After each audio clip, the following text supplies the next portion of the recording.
दिनांक 2 ऑक्टोबर रोजी रात्री उपनगर पोलीस ठाण्याच्या हद्दीमध्ये एक प्रकार घडला होता, ज्याच्यामध्ये एका ऍक्टिव्हा गाडीवरून येऊन त्या ठिकाणी 3 इसमांनी काही गाड्यांची तोडफोड केल्याचा व्हिडिओ त्या ठिकाणी मोठ्या प्रमाणात व्हायरल झाला होता।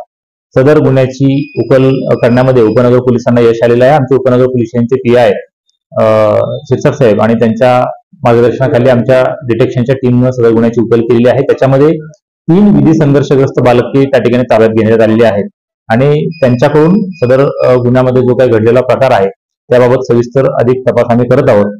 मात्र आमचं समस्त नागरिकांना आवाहन आहे की अशा पद्धतीचे गाड्यांची तोडफोड करून दहशत पसरवणारे जर प्रकार त्या ठिकाणी होत असतील तर आपण समोर येऊन पोलिसांना त्या ठिकाणी सदर गुन्ह्याची माहिती द्यावी। त्या ठिकाणी सदरच्या बाबत अतिशय कडक अशी कायदेशीर कारवाई केली जाईल आणि याबाबत अगदी top to bottom 0 tolerance policy त्या ठिकाणी अवलंबण्यात येणार आहे। त्यामुळे अशा पद्धतीनं विशेषतः विधी संघर्षग्रस्त बालकांना किंवा आमचं त्या ठिकाणी पालकांना देखील विशेष आव्हान आहे की आपण आपल्या पाल्यांवरती लक्ष ठेवावं, ते कोणाच्या संगतीत आहेत आणि कुठे जात आहेत आणि असे काही गैरप्रकार ते करत तर नाहीत ना, याकडे आपण देखील लक्ष देण्याची गरज आहे। मात्र जर अशा प्रकारामध्ये कोणी आढळला तर तो विधी संघर्षग्रस्त बालक असेल किंवा आणखी कोणी असेल त्याची कुठल्याही प्रकारची गय केली जाणार नाही, या ठिकाणी आपल्याला निश्चित सांगायचं आहे।